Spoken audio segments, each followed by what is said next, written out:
Assalamualaikum warahmatullahi wabarakatuh. Perkenalkan, nama saya Mega Wahyu, NIM 209 dari kelas S.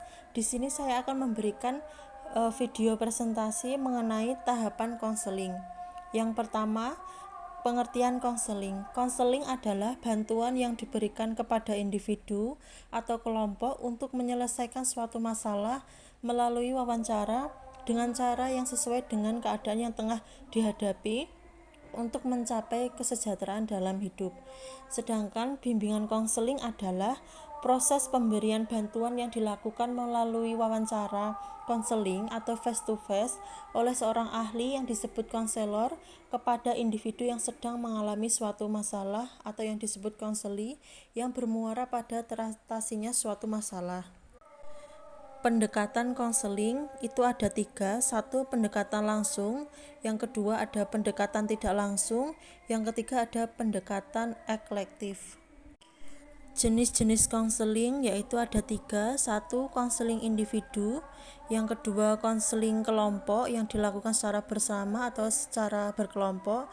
Yang ketiga, konseling teman sebaya atau konseling yang menggunakan perantara dalam proses konselingnya.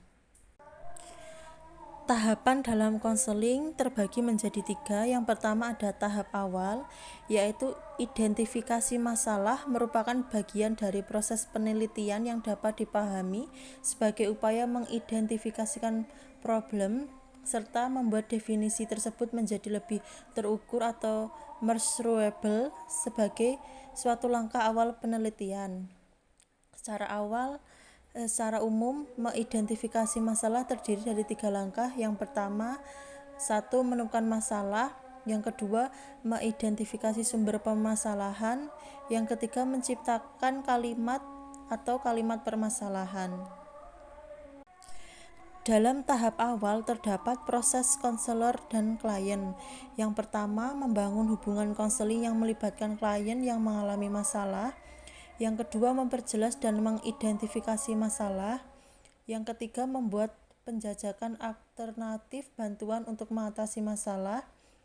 Yang keempat, ada menegosiasi kontrak, yaitu membangun perjanjian antara konselor dan klien yang berisi kontrak waktu, kontrak tugas, kontrak kerjasama. Kemudian yang kedua ada tahap kerja. Tahap ini merupakan inti dari keseluruhan proses konseling. Tahap ini konselor bekerja sama dengan klien untuk menghadapi masalah yang sedang dihadapi pasien. Tahap kerja ini berhubungan dengan rencana pelaksanaan tindakan yang akan dilakukan oleh konselor untuk klien. Setelah konselor melakukan tahap awal dengan baik, proses konseling selanjutnya adalah memasuki tahap inti atau tahap kerja. Pada tahap kerja ini terdapat beberapa hal yang harus dilakukan, yaitu pertama, menjelajahi dan mengeksplorasi masalah serta kepedulian klien. Yang kedua, menjaga agar hubungan konseling tetap terpelihara. Yang ketiga, proses konseling agar berjalan sesuai kontrak.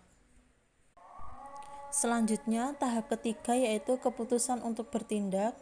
Keputusan adalah suatu reaksi terhadap beberapa solusi alternatif yang dilakukan secara sadar dengan cara menganalisa kemungkinan-kemungkinan dari alternatif tersebut bersama konsekuensinya. Bertindak adalah melakukan tindakan atau aksi, yang arti lainnya bertindak adalah berbuat. Sedangkan keputusan untuk bertindak adalah suatu reaksi atau tindakan yang dilakukan oleh konselor setelah melakukan beberapa tahapan dalam memprediksi suatu masalah guna memecahkan suatu masalah. Pada tahap akhir ini terdapat beberapa hal yang harus dilakukan, yaitu satu, konselor bersama klien membuat kesimpulan mengenai hasil proses konseling. 2. Menyusun rencana tindakan yang akan dilakukan berdasarkan kesepakatan yang telah terbangun dari proses konseling sebelumnya. 3. Mengevaluasi jalannya proses dan hasil konseling. Membuat perjanjian untuk pertemuan berikutnya, dengan tujuan di tahap akhir ini adalah memutuskan perubahan sikap dan perilaku yang memadai klien dapat melakukan keputusan tersebut. Terjadinya transfer of learning pada diri klien. melaksanakan perubahan perilaku pada akhir konseling. Klien sadar akan perubahan sikap dan perilakunya. Kemudian mengakhiri hubungan konseling. Mengakhiri hubungan konseling harus atas persetujuan klien dan konselor.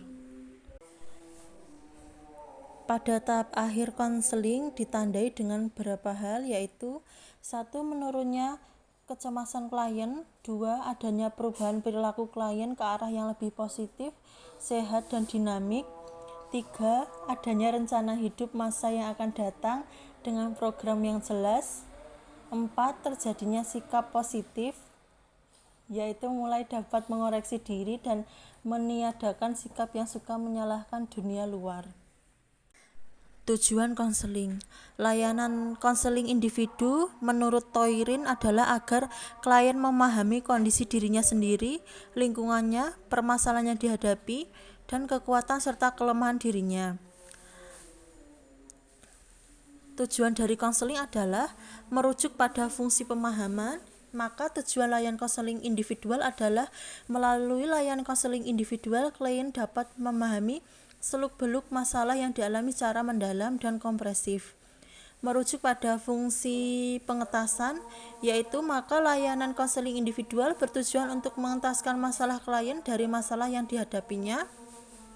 Merujuk pada fungsi pemahaman dan pemeliharaan, yaitu tujuan layanan konseling individual adalah untuk mengembangkan potensi-potensi individual dan memelihara unsur-unsur positif yang ada pada diri klien.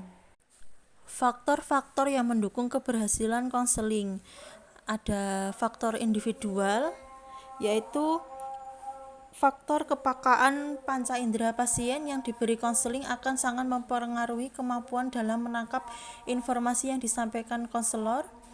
Sudut pandang nilai-nilai yang diyakini oleh pasien sebagai hasil pemikirannya terhadap budaya. Kemudian kondisi sosial, status, dan keadaan di sekitar pasien akan memberikan pengaruh yang dalam memahami materi. Kemudian faktor yang kedua yaitu faktor-faktor yang berkaitan dengan interaksi tujuan dan harapan, yaitu bertujuan terhadap komunikasi, sikap terhadap interaksi, pembawaan diri seseorang terhadap orang lain, serta sejarah hubungan antara konselor dan klien akan mempengaruhi kesuksesan proses konseling. Kemudian ada faktor situasional, percakapan dipengaruhi oleh kondisi lingkungan, yaitu situasi percakapan kesehatan antara konselor dan klien akan berbeda dengan situasi percakapan dengan orang lain. Kemudian ada kompetensi dalam melakukan percakapan agar efektif, yaitu suatu interaksi harus menunjukkan perilaku kompeten dari dua pihak dengan keadaan yang dapat menyebabkan keputusan dalam berkomunikasi. Sekian presentasi dari saya. Wassalamualaikum warahmatullahi wabarakatuh.